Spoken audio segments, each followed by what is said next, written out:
Ang hirap ng buhay ay isang topic na marami sa atin ang nakaka-relate. Ang buhay ay isang walang katapusang pakikibaka laban sa kahirapan at mga pagsubok na patuloy na sumusubok sa ating katatagan. Ikaw, ano ang kaya mong gawin para malabanan ang hirap ng buhay? Dear Papa Dudut, magandang araw po sa inyo at sa lahat ng sumusubaybay sa Barangay LS. Ang inyong programa ay ang kasama ko sa pang-araw-araw. Tuwing nagluluto, naglalaba, naglilinis, at kahit sa mga simpleng gawain ay kasangga ko po ang Barangay LS. Kaya ako po napagdesisyonan na magsulat ng liham sa inyo dahil talagang nakaka-relate ako sa mga kwento ng buhay na napapakinggan ko sa inyong programa. Ako nga pala si Olivia. Pagdating naman po sa sarili ko ay hindi po sa pagmamayabang, pero madalas pong sinasabi ng iba na hindi daw halata sa aking itsura na mahirap ako. Ayon sa kanila, matangkad ako, maganda at maamo ang aking mukha. Pero ang hindi nila alam ay pinanganak at lumaki po ako sa isang maliit at magulo na barangay sa Tondo. Naranasan ko po ang buhay na kadalasan ay pagpaglang ang kinakain namin upang makatuwid sa pang-araw-araw. Pagpag po na siya ring hanap buhay ng aking mga magulang.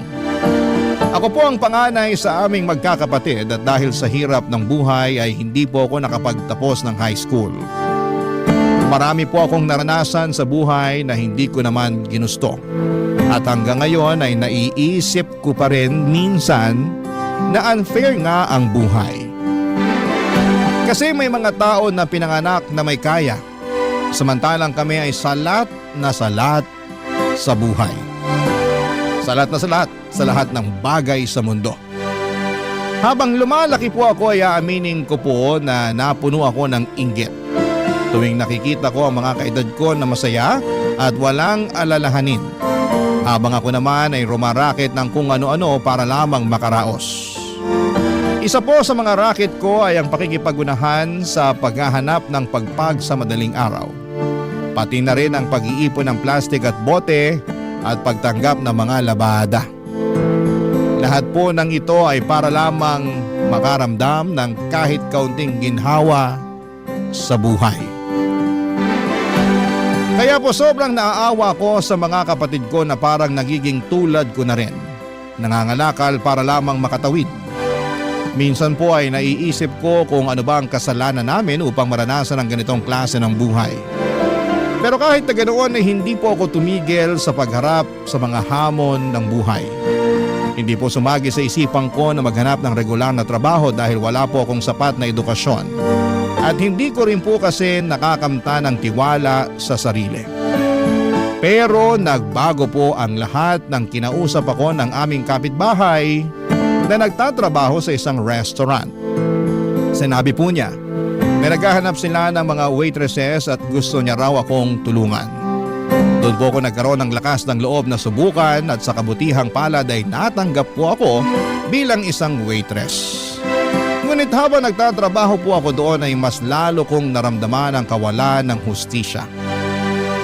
Bakit kahit na anong sipag at overtime ko ay parang hindi ko pa rin nararamdaman na umaangat ang buhay ko. Kaya ang tanging bagay na ipinagpapasalamat ko na lamang po ay ang wala akong anak. Sa mga panahong yon ay naiisip ko po na kung sakaling mag-aasawa ko balang araw ay gusto ko na lamang po na may kaya sa buhay ang makakasama ko. Kasi sa dami ng mga pinagdaanan at feeling ko ay deserve ko na rin ang mabigyan ng marangya at magandang buhay. Pero nagbago po ang lahat nang unti-unti akong kinausap ng aming restaurant manager na si Miguel.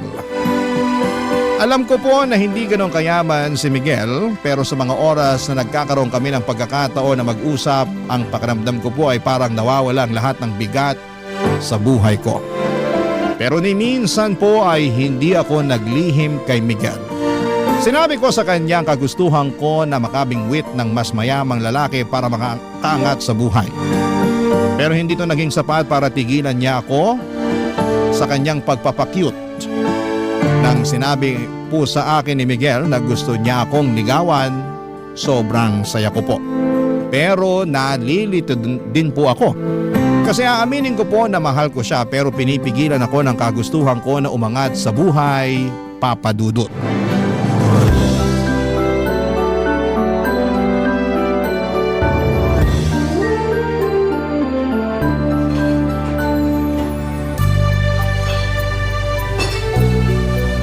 Okay guys, 4 minutes na lang at magsasara na tayo. Linisin nyo na ang mga kailangan linisin para makauwi na tayo. Olivia, sandali lang. Pwede ba kitang makausap? Oo naman sir, ano pong kailangan nyo? Ano ka ba? Sinabi ko na naman sa'yo na tigil-tigilan mo nang kakatawag sa akin ng sir. Miguel na lang. Pero boss kita eh. Nakakailang naman kung Miguel ang itatawag ko sa'yo dito, 'di ba? Baka mamaya sabihin pa ng iba nating kasama dito na pinapaboran mo ko. Kung yan ang gusto mo, sige, ikaw bahala. Pero Olivia, may itatanong sana ako sa'yo. Ano naman yon? Kailan mo ba ako sasagutin? Ha? Nagpapatawa ka ba? Olivia, 8 months na ako nanliligaw sa'yo. Ano? Nililigawan mo pala ako? Hindi sa nanunumbat ako pero palagi kitang niyayaya na sabayan ako mag-lunch. Tapos paminsan-minsan sabay pa tayong nagko-commute pa uwi.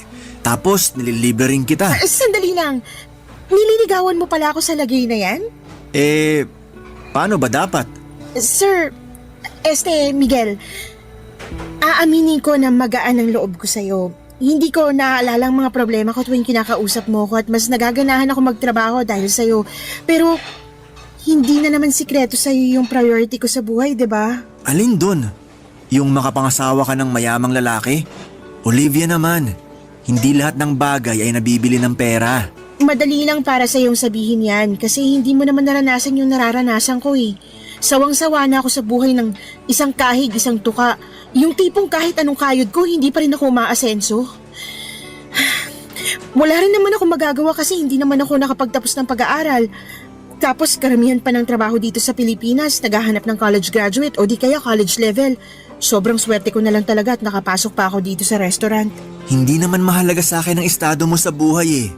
Kung bibigyan mo lang ako ng pagkakataon, pareho nating pagsisikapan ang mga gusto nating makamit sa buhay. Sasamahan at dadamayan kita sa hirap at ginhawa. Yun na nga eh, ayoko na ng hirap. Kota na ako dyan. Olivia, pinapangako ko sa'yo na hinding-hindi mo pagsisisihan kung sasagutin mo lang ako. Hayaan mo naman na ipakita ko sa'yo kung gaano kakahalaga sa akin. Alam mo, ikaw ang kulit mo rin, no? Sa totoo lang, napakalaking achievement para sa akin tong ginagawa ko ngayon. Hindi madali sa akin na sabihin ko sa'yo ng diretsahan ang tunay na nararamdaman ko para sa'yo. Pero teka lang, ang hindi ko lang talaga kasi mag-get sa'yo, kung paano mo ko nakukuhang ligawan, alam mo naman na napaka-ambitious ako at yung kagustuhan ko na makakuha ng lalaki na ibibigay sa akin lahat-lahat, diba? Bakit? Paano ka nakakasiguro na hindi ko kayang ibigay sa iyo ang lahat? Hindi nga ako kasing yaman ng mga lalaking matagal mo nang inaasam. Pero isa lang ang masisiguro ko sa iyo. At yun ay ang iparamdam sa iyo araw-araw na mahal kita. Di ko na nga lang alam kung manhid ka o nagtatanga-tangahan ka lang. Tanga na kung tanga, pero wala eh. Talagang nahulog na ang loob ko sa'yo. At ganun rin naman ako sa'yo sa totoo lang. Siguro kung iba lang ang estado ko sa buhay, matagal na kitang sinagot eh. Pero wala eh. Yung makabingwit ng mayamang lalaki na lang talaga ang pag-asa ko para makabangon sa buhay na to. Olivia, makinig ka. Hindi mo kailangan ng mayamang lalaki para makamit mo ang buhay na matagal mo nang pinapangarap para sa sarili mo at sa pamilya mo. Ang kailangan mo ay isang lalaki na handa kang ipaglaban at mamahalin ka ng tunay sa kahit anong pagsubok ng buhay. At handa akong ipakita sa'yo na ako ang lalaking yun.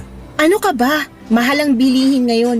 Yung pagmamahal na sinasabi mo, hindi yan nagagamit para pambayad ng 1 kilong bigas at 2 tray ng itlog. Ikaw talaga? O sige, ganito na lang. Hindi na muna kita pipilitin para sagutin mo ako. Pero ang gusto ko lang hingin sa'yo ay sana hayaan mo ako na ligawan kita ng maayos. Para at least makita at ma-realize mo man lang kung gaano kita kamahal. Kulit mo talaga. Sige nga, paano kung mag-iisang taon mo na akong nililigawan at hindi pa rin kita sinasagot? Okay lang, take your time. Ang mahalaga lang naman sa akin ay yung payagan mo ko na ligawan kita. Napaka-confident mo naman yata. Paano ka nakakasiguro na sasagutin kita? Hindi ka ba natatakot na baka masayang lang yung oras at pagod mo? Hindi. Kasi nagbabakasakali ako na kapag nakita mo na kung gaano ka kahalaga sa akin, baka magbago ng isip mo at mawala na yung kagustuhan mo na makabingwit ng mayamang lalaki. Kaya, sige na. Please? Ang kulit mo naman. Oo na. Ha? Pumapayag na ako na ligawan mo ko. Sa wakas! Thank you, Olivia. Promise, hindi mo pagsisisihan to.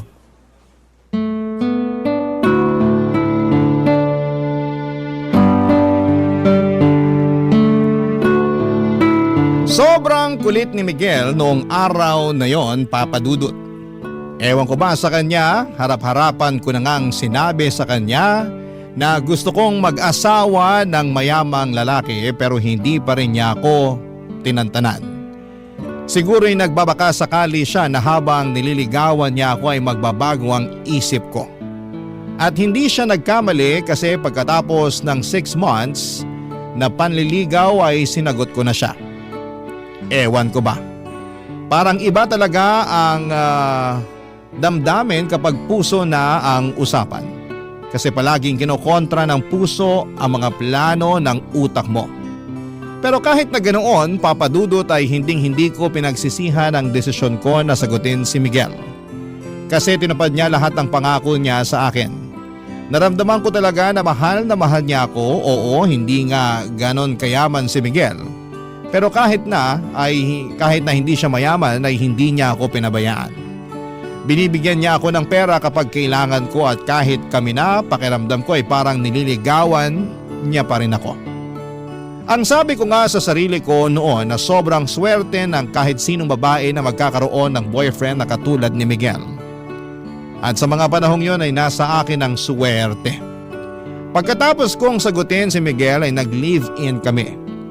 Si Miguel ay umuupa siya ng maliit na studio type apartment at aaminin ko, kahit maliit lang yon, malaking upgrade na yon kumpara sa bahay namin sa Tondo na butas-butas at baka matitibag na sa susunod na bagyo. Pero kahit na ganoon, naging masaya kami ni Miguel. Nagtulungan kami sa trabaho, siya bilang manager at ako bilang waitress. Akala ko ay yun na yung kapalaran ko habang buhay, pero nagbago ang lahat noong tinawagan ako ng pinsan ko na taga La Union.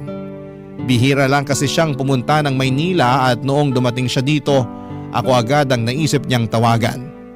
Sabi pa niya, ililibre daw niya ako basta samahan ko lamang siya, kaya syempre game na game ako. Nagpaalam ako kay Miguel at pumayag naman siya na mag-night out kami ng pinsan ko. Pero nung gabi na yon, habang nag-iikot kami ay naisipan ng pinsan ko na pumunta sa bar. Nag-inuman kami at sobrang enjoy kami. Wala kaming ibang ginawa kundi ang magchismisan tungkol sa mga kamag-anak namin. Pagkatapos ng ilang oras ay nagpaalam ang pinsan ko na pupunta raw siya sa CR kasi naparami daw ang kain niya. Kaya naiwan akong mag-isa sa table namin. At nung umalis ang pinsan ko ay doon ko na nakilala si Rick, Papa Dudut.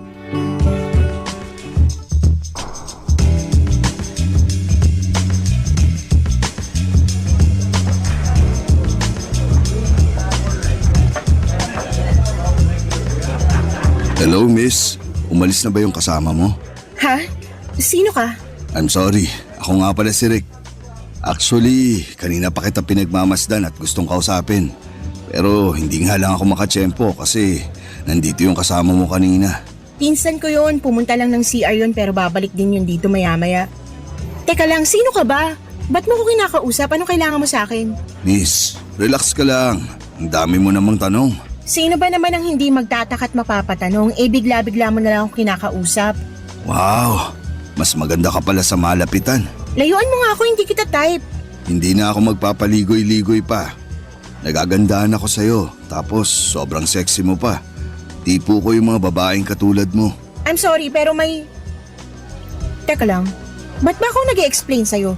Pag sinabi kong layuan mo ko, ganun lang kasimple yun. Matuto kang tumanggap ng rejection. Ang pangit-pangit mo pero ang lakas ng loob mo ha. Diyan ka na nga. 20,000 pesos. Ha? 20,000 pesos para makasama kita ng isang buong gabi. Ano akala mo sa akin, pok-pok? Aanhin ko naman yung 20,000 mo. Sa itsura mo pa lang mukhang may nakakahawa ka ng sakit. Wala akong balak na mag-staycation sa ospital kaya maiwan na kita dyan, okay? Wala akong nakakahawang sakit.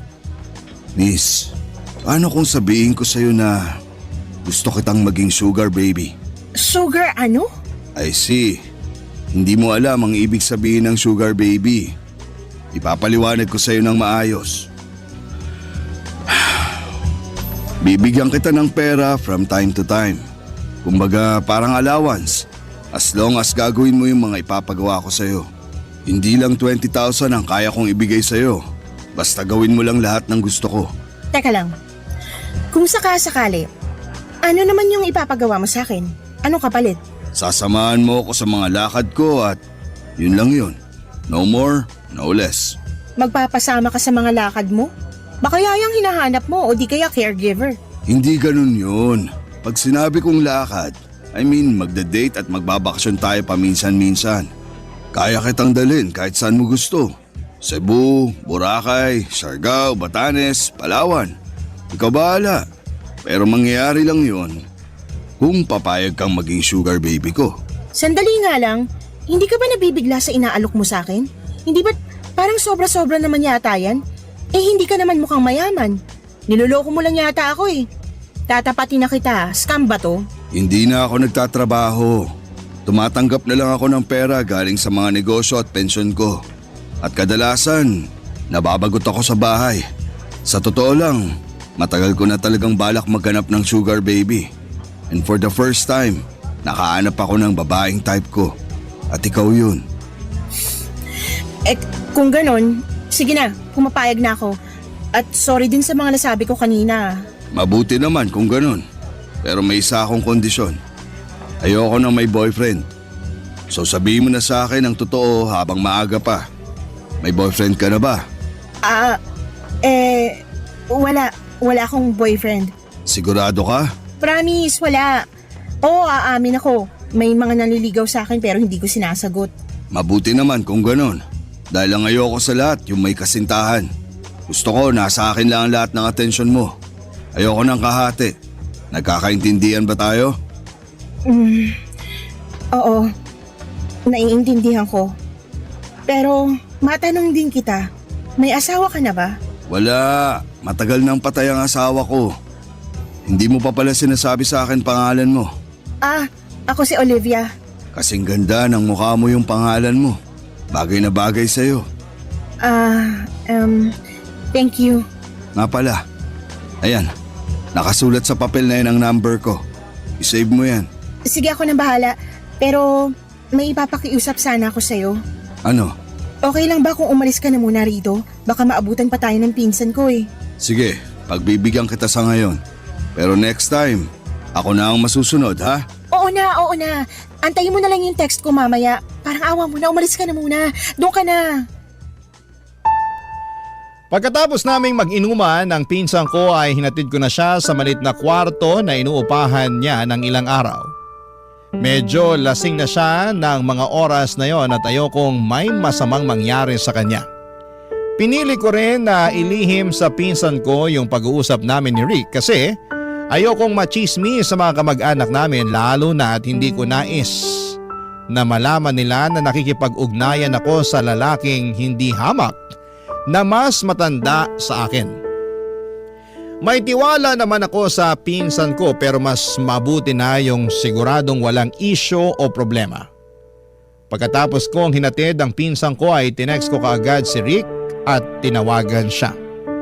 Sinundo niya ako at pumunta kami sa isang mamahaling hotel kung saan kami nagtalik. Pagkatapos noon ay binigyan niya ako ng malaking halaga ng pera.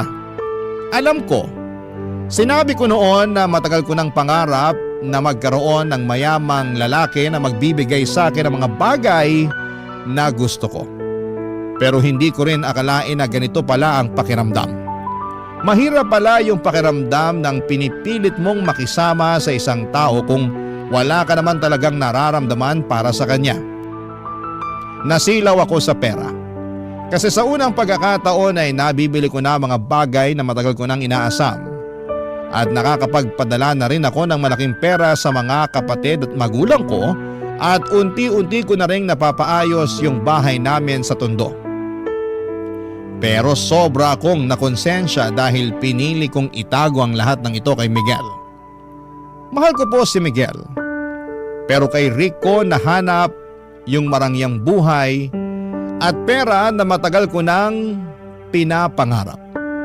Kung pwede lang sana na iisang tao na lamang si Miguel at si Rick na mga panahon na yon, baka hindi na ako nahirapan pa. Papa Dudut. Barangay Love Stories. Barangay Love Stories. Habang tumatagal ay mas lalong naging agresibo si Rick sa akin. Parang gusto niya lahat ng mga pinapagawa niya sa akin ay natutupad kaagad. At kapag hindi ko nagagawa yung mga gusto niya ay nagagalit siya. At paminsan-minsan ay umaabot na siya sa punto ng pananakit. Nasampal na niya ako ng 3 beses pero tinitiis ko yon at hindi ko na inisip ang pisikal na sakit dahil sa malaking halaga na natatanggap ko sa kanya. Wala pong kaalam-alam si Miguel na patuloy ko pa ring pinagsasabay ang pagiging jowa niya at pagiging sugar baby ko kay Rick. Ang hirap na hatiin ang sarili ko sa 2 tao. Si Miguel mabait pa rin siya sa akin as usual at habang tumatagal ay mas lalo akong nahuhulog sa kanya. Wala akong problema sa kanya at talagang ramdam ko ang pagmamahal niya sa akin. Pero itong si Rick, siya yung sobrang nakakainis na at nakakasakal. Para bang hindi ko na siya kayang respetuhin dahil sa ugali niyang hindi na maipaliwanag. Mayaman nga siya pero mabilis magalit. Sa totoo lang, yung gwapo lang sa kanya ay yung wallet niya lang. Yung mukha at ugali niya parehong pangit. Pero sa kabila ng lahat ng yon ay pinagtiisan ko siya dahil nagagawa ko ang mga bagay na gusto kong gawin ng dahil sa perang ibinibigay niya. Pero paminsan-minsan ay nawawalan ako ng gana na replyan si Rick kaya't hindi na rin nakapagtataka na nagagalit siya. Pero isang araw ay umuwi ako kaagad pagkatapos ng shift ko habang si Miguel naman ay nag-overtime. At pagka-uwi ni Miguel sa apartment namin nawindang ako sa nakita ko. Puno ng pasa ang mukha ni Miguel. Ang takot at guilt na naramdaman ko ay hindi ko kayang ilarawan. Dito ko lang na-realize kung gaano kalaki yung problemang ginawa ko nung ikinuwento na sa akin ni Miguel ang lahat-lahat, Papa Dudut.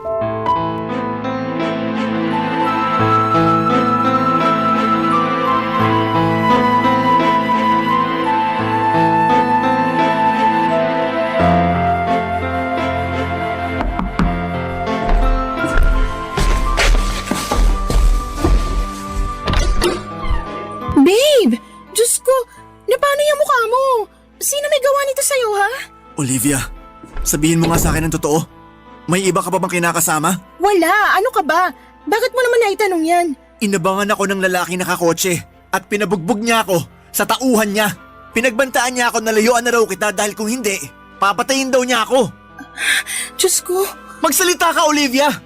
May alam ka ba tungkol sa nangyari sa akin? Miguel, babe, I'm so sorry. Pero, Magsalita ka! babe, I'm sorry. May sugar daddy ako. Ano? Pero hindi ko lubos akalain na masasaktan ka niya. Babe, maniwala ka. Wala akong alam sa ginawa niya sa'yo. Pinagtaksilan mo ako? Nagpakababa ka para lang makuha mo yung mga luhong matagal mo nang inaasam-asam? Grabe ka naman, Miguel. Ang sakit mo naman magsalita. Tapatin mo nga ako? Minahal mo ba talaga ako? Mahal mo ba talaga ako? Oo, mahal kita, Miguel. Kung ganun, paano mo nagawa sa akin to? Kulang pa ba yung sakripisyong binibigay ko sa'yo? Kulang pa ba yung pagmamahal ko para sa'yo, ha? Wala akong nilihim sa'yo simulat sa pool, Miguel. Matagal mo nang alam yung kagustuhan kong umasenso man lang sa buhay. Oo, alam ko! Alam na alam ko yan! Kaya nga ako nasasaktan eh!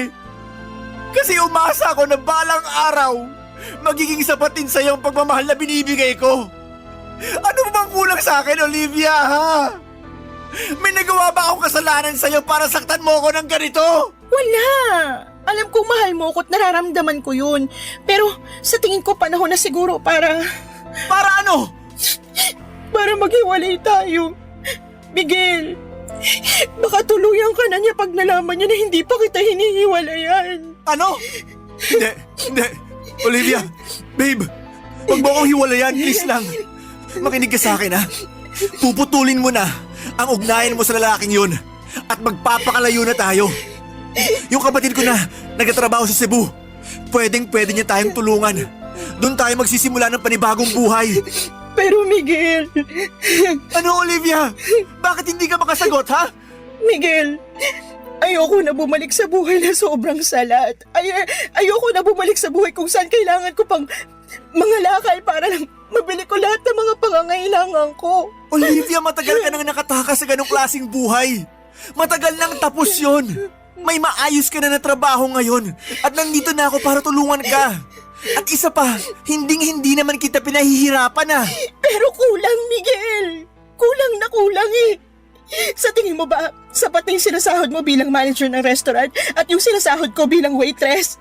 Miguel, kahit pagsama-samahin pa natin yung sinasahod natin, hindi nun matutumbasan ang pera na binibigay sa akin ni Rick. Nagmamakaawa ko sa'yo. Hiwalayan mo na ang lalaking yun. Kung nagawa niya akong ipabugbog, hindi malayong gawin niya rin to sa'yo. Olivia, aanhin mo naman yung pera niya. Kung araw-araw naman nanganganib yung buhay mo sa mga kamay ng hayop na yun. Sa totoo lang, mas pipiliin ko na lang na mamatay ako sa mga kamay niya kaysa mamatay ako sa gutom. Olivia naman, kayang-kaya kitang buhayin. At ilang beses ko na yan napatunayan sa'yo, di ba? Oo nga, tama ka. Pero paano yung pamilya ko, ha? Kaya mo bang buhayin ang mga kapatid ko? Sa akin sila umaasa, Miguel. Bala ko na i-enroll sila sa susunod na pasukan dahil gusto ko na makapagtapos sila sa pag-aaral. Ayoko na matulad sila sa akin na hindi man lang nakapagtapos ng high school at mangyayari lang yun kung patuloy kong pakikisamahan si Rick. Eh, di tutulungan kita. Magtutulungan tayo, Olivia. Pero pakiusap lang. Hiwalayan mo na ang demonyong yon. Paano mo ko matutulungan, Miguel? Yung sahod mo nga binabudget mo pa kasi natatakot ka na baka maubos agad. Aasenso rin tayo. Wala ka bang tiwala sa akin? Nagpapakapagod naman ako sa trabaho para mas lalong lumago ang savings natin ah. Pero baka uugod-ugod na tayo sa panahong lumago yung savings mo. Mahal kita.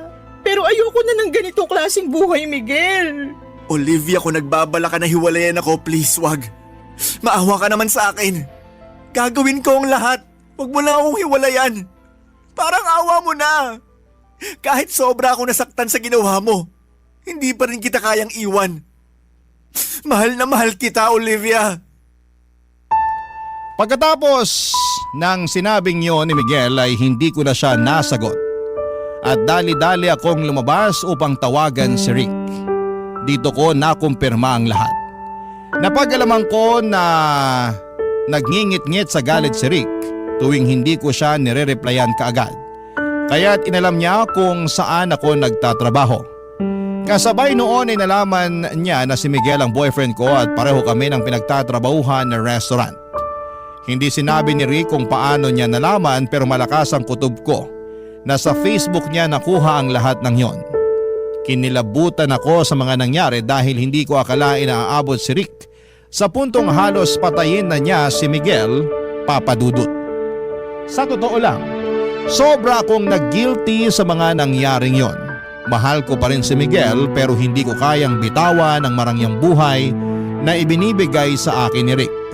Sa kabila ng lahat ay pinagpatuloy pa rin namin ni Miguel ang relasyon namin at nakikita ko sa mga mata at kilos ni Miguel na mahal niya pa rin ako.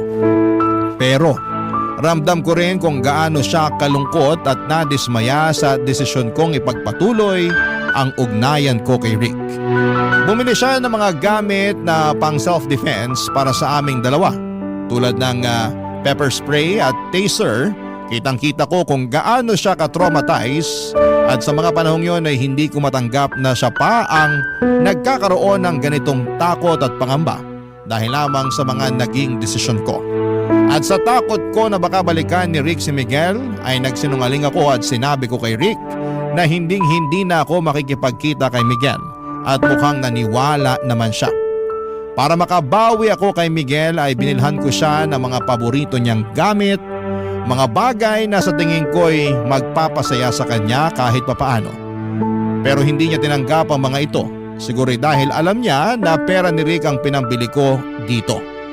Patuloy pa rin siya sa pagkumbinsi sa akin na sumama sa kanya sa Cebu para makapag-umpisa kaming muli at makalimutan naming pareho ang lahat ng mga nangyari. Pero nag-alinlangan ako na pumunta ng Cebu kasi kahit mahal ko si Miguel, ay naibibigay naman ni Rick sa akin lahat ng gusto ko dito sa Maynila. At hindi ko alam noon ay may isa pang mangyayaring mas mahirap at mas masakit pa kesa sa lahat ng ito. Ang mga desisyon ko ay magdudulot pa ng mas malalim na sugat sa aking puso at buhay. At hindi ko pa noon alam kung paano ko haharapin ang mga pagsubok na darating sa akin, Papa Dudut.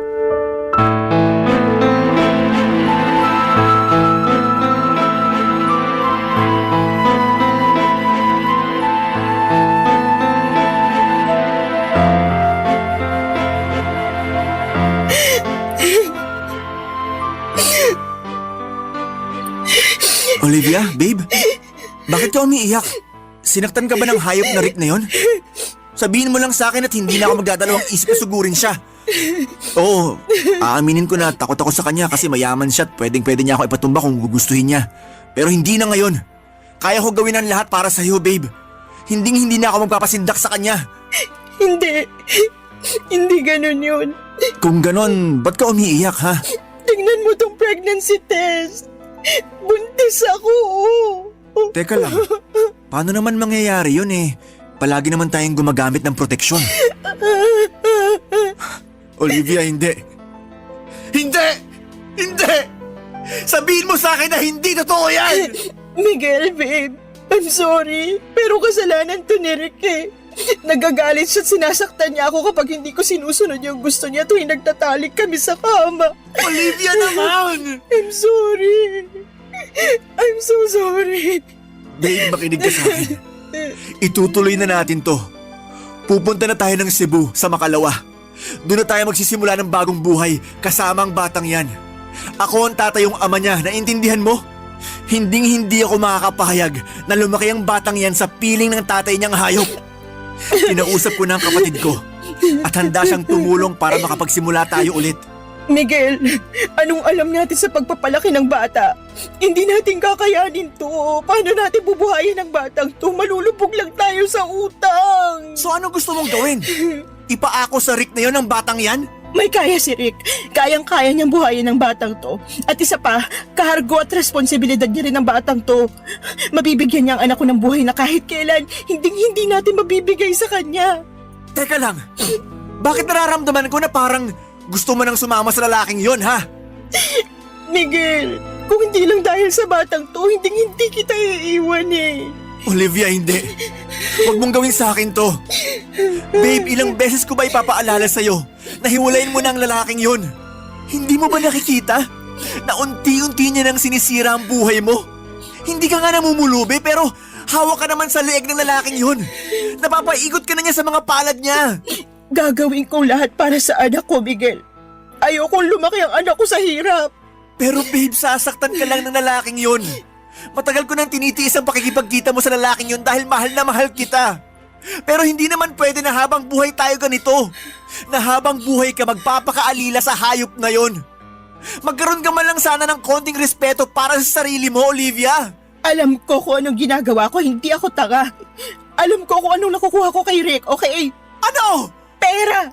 Magandang buhay para sa pamilya ko at respeto ng mga tao na dati akong tinatapak-tapakan dahil walang-wala kami. Respeto? Oo, Miguel. Respeto. Respeto sa'yo? O sa pera mo? Alam mo, Miguel, kung ikaw gusto mo maging mahirap habang buhay, gawin mo.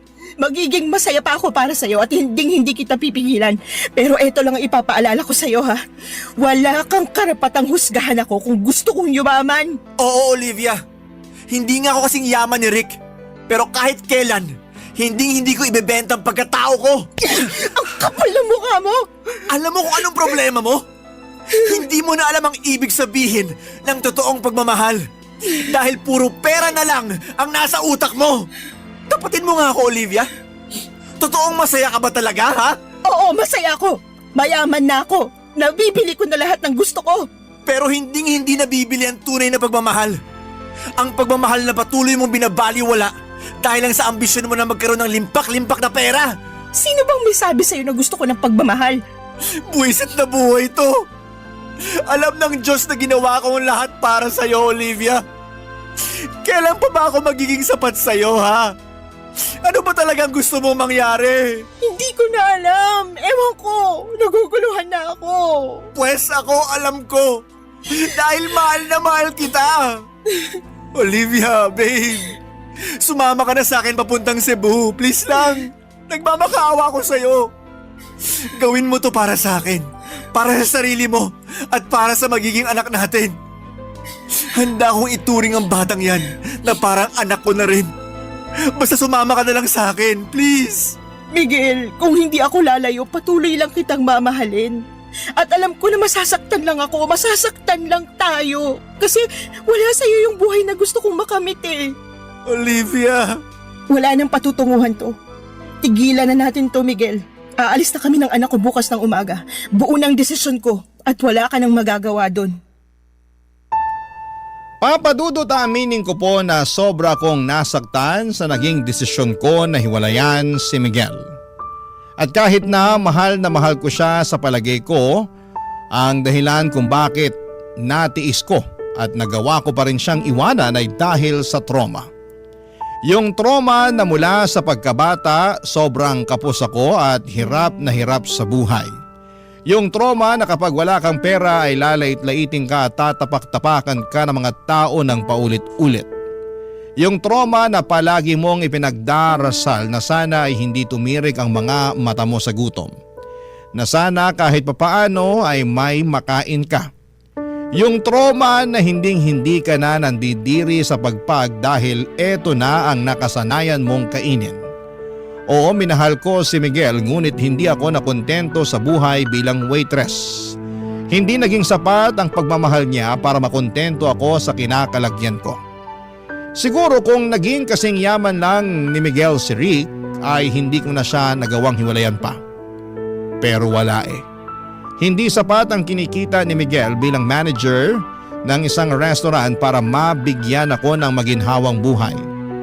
At ako naman ay pagod na sa pagiging silbidora. Kung sakali man na sasama ko kay Miguel papunta ng Cebu ay ganon pa rin ang mangyayari. Kakailanganin ko pa rin na magtrabaho para lamang matustusan ang pang-araw-araw namin, lalo na ngayon na may anak na ako. Siguro po noong gabing hiniwalayan ko siya ay sobra akong nataranta dahil napag-alaman kong buntis ako. Sobrang daming tanong ang bumabagabag sa isipan ko ng mga panahong yon.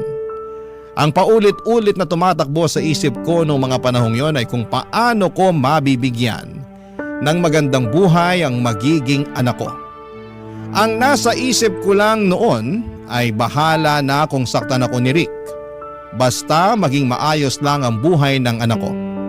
Ayokong ipalaglag ang bata at mas lalong ayoko na mabuhay siya na nakakaranas ng hirap na naranasan ko. Ayoko siyang lumaking salat sa buhay. Yan po ang naging dahilan kung bakit nagawa kong iwan si Miguel. Noong madaling araw po ay tahimik akong lumabas ng apartment ni Miguel, dala ang isang malaking maleta at tinawagan ko si Rick. Sinabi sa akin ni Rick na may kondo siya sa Taguig at doon ko raw siya i-meet. Nang mga oras na yon ay hindi na ako nagdalawang isip pa. Naglaho ako na parang bula sa buhay ni Miguel.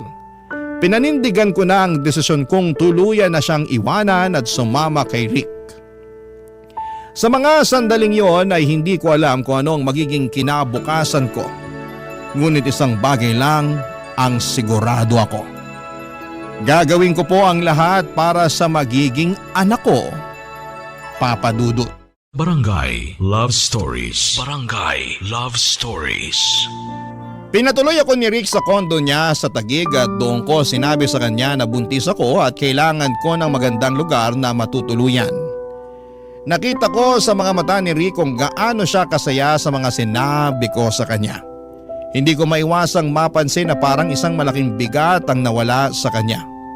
Buong akala ko ay magagalit siya na buntis ako pero hindi at mas lalo pa siyang natuwa. Nang mga panahong yon ay hindi ako nagsisi sa desisyon kong iwanan si Miguel. Siguro ay marami sa mga kabarangay natin ang magagalit sa ginawa ko at marami sa kanila ang baka magsabi na boba, gaga o mukhang pera ako at malamang ay hindi nila ako maintindihan. Pero aaminin ko or aminin na po natin na sobrang hirap na ng buhay ngayon. Yung 1,000 pesos ay bihira ng umabot ng 3 araw. Kung ang mga college graduate nga ay nahihirapan na maghanap ng trabaho o nagtitiis sa trabaho na hindi kalakihan ng sahod, paano na lamang ang katulad ko na hindi man lang nakapagtapos ng high school. Uulitin ko, sobrang hirap ng buhay ngayon. Kahit mga trabaho tulad ng pagiging janitor ay hinahanapan na ng high school diploma. Kaya noong mga panahong yon ay ginawa ko na lang ang tingin kong praktikal at makakabuti para sa anak ko. Gusto ko lang na mabigyan siya ng maginhawang buhay at hindi ko ginusto na mabuo ang anak ko pero andito na to. At kahit kailan ay hindi sumagi sa isipan ko ang ipalaglag siya.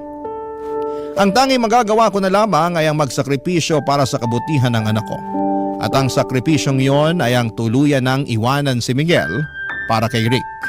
Nang gabing yon nang pumunta ako sa kondo ni Rick sa Taguig ay halos hindi na kami nakatulog dahil pinag-uusapan na namin ang mga susunod na hakbang sa buhay namin. Tinutok namin ang mga plano para sa hinaharap lalo na ngayon at dala-dala ko na ang anak namin ni Rick. Ibinahagi ni Rick ang kanyang mga plano para sa amin at sa anak ko at naramdaman ko na parang tunay talaga siya na nagmamalasakit sa pagbubuntis ko. Na parang ang bawat usapan namin ay nagiging isang hakbang patungo sa mas magandang kinabukasan. Nang mga panahong yon, araw-araw kong ipinagdarasal na sana'y ituring na ako ni Rick hindi lang bilang isang sugar baby, kundi bilang isang tunay na asawa dahil na rin sa magiging anak namin. Kasi kahit papaano ay gusto ko naman na magkaroon ng happy family ang bata. Oo, aaminin ko na di hamak na mas gwapo si Miguel kay Rick pero ewan ko ba papadudot. Habang tumatagal ay nawala na ako ng pakialam sa itsura ni Rick. Ang nagagawa nga naman ng pera. May kakaibang epekto ito sa tao. Sa puntong hindi mo na alam kung ano ang totoo at kung ano ang tama.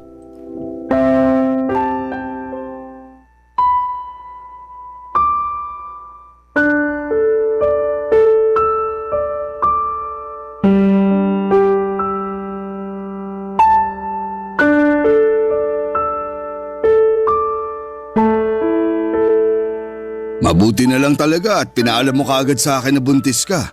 Oo. At alam ko rin naman na mabibigyan mo ng magandang kinabukasan tong batang to eh. Exactly. Kaya tama lang ang desisyon mo na lapitan ako.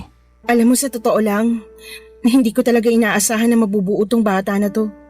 Pero wala na akong magagawa kaya sana tulungan mo ko. Hindi ko kaya palakihin ang batang to na mag-isa. Makakaasa ka, Olivia.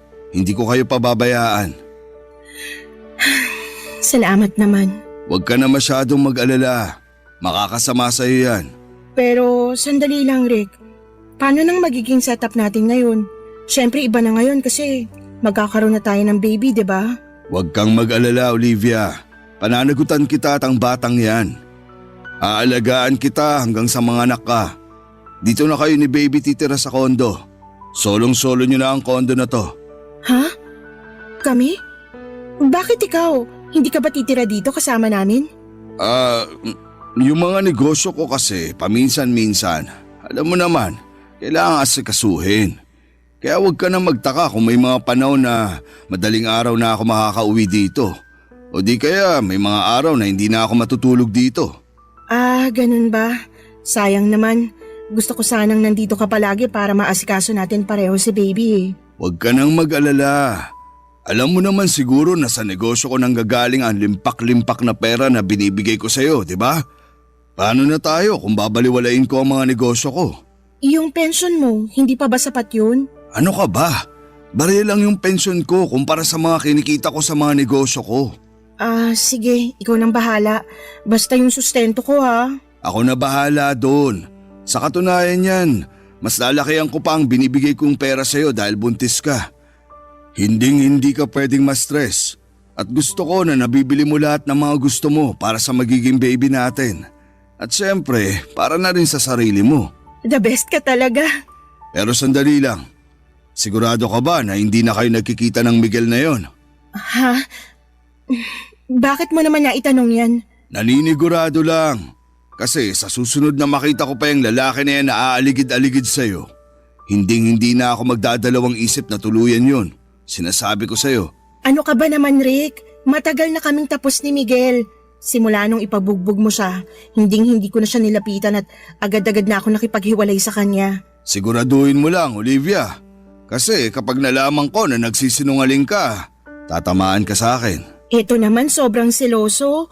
Promise, kahit tingnan mo pa tong cellphone ko, wala kang makikita na kahit ano tungkol kay Miguel kasi matagal na kaming wala. Mabuti naman kung ganon. Ay, wag na nga natin pag-usapan yun. Nandito na ako, 'di ba? Sayong-sayo na ako. Tulad ng matagal mo nang gusto. Teka lang, saan ka nga pala tumutuloy nung naghiwalay kayo ng Miguel na yon? Pinapangako ko sa'yo, Olivia. Tatamaan kayo pareho ng lalaking yun sa akin kapag nalaman ko na niloloko mo lang ako. Ano ka ba? Oo sige, aaminin ko. Kay Miguel ako tumitira nung kami pa. Pero nung naghiwalay na kami, doon na ako sa pinsan ko sa Novaliches nakikitira. Siguraduhin mo lang na totoo yung mga sinasabi mo. Dahil ang ayoko sa lahat, yung pinaglalaruan ako. Payakap nga. Eto naman sobrang seloso. Pinapangako at sinisiguro ko sa'yo na hindi na kita bibigyan ng rason para magselos pa. Sige na, okay na. Naniniwala na ako sa'yo. Nga pala. Oh, etong allowance mo. 40,000? Para saan to? Kung dati, once or twice a week lang kita binibigyan ng pera, pues ngayon masanay ka na araw-araw na kitang bibigyan ng pera. Iba na ang sitwasyon ngayon. May anak na tayo at gaya nga ng sinabi ko, ayokong nasistress ka. Ibang klase ka talaga. Amazing. Walang makakatalo. Ano kayang gagawin ko dito? Ay, alam ko na. Mamimili ako ng mga gamit ng bata. Crib, baby bottles, lampin, lahat-lahat na. Sumama ka na kaya sa akin? Nako, ikaw na lang. May kailangan pa akong asikasuhin bukas. Ay, ano ba yan? Bukas ka agad? Ipagpaliban mo na muna yan. Sige na naman Sumahan mo naman ako. Ang kulit mo naman! Sinabi ng busy ako eh.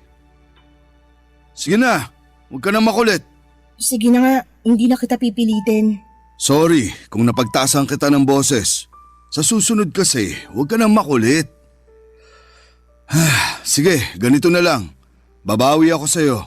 Pupunta tayo ng Baguio this weekend. Okay ba yon? Natuloy kami sa Baguio noong weekend na yon, Papa Dudut. Eto na yon. Eto na mismo ang buhay na matagal ko nang pinapangarap, yung buhay na kaya kong bilhin ang lahat ng nakikita ng mga mata ko. Yung makapunta sa mga lugar na hindi ko pa nararating noon. Yung wala akong ibang iniintindi kundi ang mag-enjoy at mag-explore. Pero kahit nakuha ko na ang buhay na gusto ko ay bakit ganon? Bakit parang may kulang pa rin? Sa totoo lang, dapat ay masaya ako dahil hindi ko na kailangang mag-alala tungkol sa pagbubuntis ko. Kasi sa wakas ay maibibigay ko na sa anak ko ang lahat ng gusto at pangangailangan niya. Pero sa kabila ng lahat ng ito ay para bang may isang malaking bagay na kulang pa rin. Siguro nga dahil magkaiba ang pakikitungo sa akin ni Miguel kumpara kay Rick. Noong nagtatrabaho pa ako bilang waitress, palagi akong inaasikaso ni Miguel. Siya pa yung nagluluto ng almusal namin at siya rin ang naglilinis ng bahay para hindi na ako mapagod. Samantalang si Rick ay palaging wala sa kondo at ang ginagawa lang niya ay ang magbigay sa akin ng pera. Sa totoo lang, nagsimula na akong makaramdam ng pagkabagot. Wala akong ibang makausap sa kondo kundi ang sarili ko. Lagi na lamang ako nanonood ng TV o nagsiselfone pero ng mga panahong yon. Okay na rin sa akin na wala si Rick sa kondo kasi sabi niya, inaasikaso raw niya ang mga negosyo niya. Kung wala nga ang mga negosyo na yon, hindi rin ako mabibigyan ng malalaking halaga ng pera kaya okay na lang sa akin. Hanggang isang araw noong dinalaw ko ni Rick at sa kondo siya natulog, may napansin akong umiilaw. Cellphone pala niya yon at sunod-sunod na dumating ang mga text messages. Hindi ko alam ang password ng cellphone ni Rick pero sa lock screen ay malinaw na nakikita ko ang mga mensahe mula sa isang number na patuloy na tinatanong kung kailan siya uuwi at kung bakit hindi siya nagre-reply. Habang binabasa ko yon ay unti-unti akong nabigla at naguluhan. Para bang may malaking tinik na pumasok sa dibdib ko. Ang pakiramdam ko ay bigla akong napuno ng sama ng loob at galit. Sa sobrang pagkabigla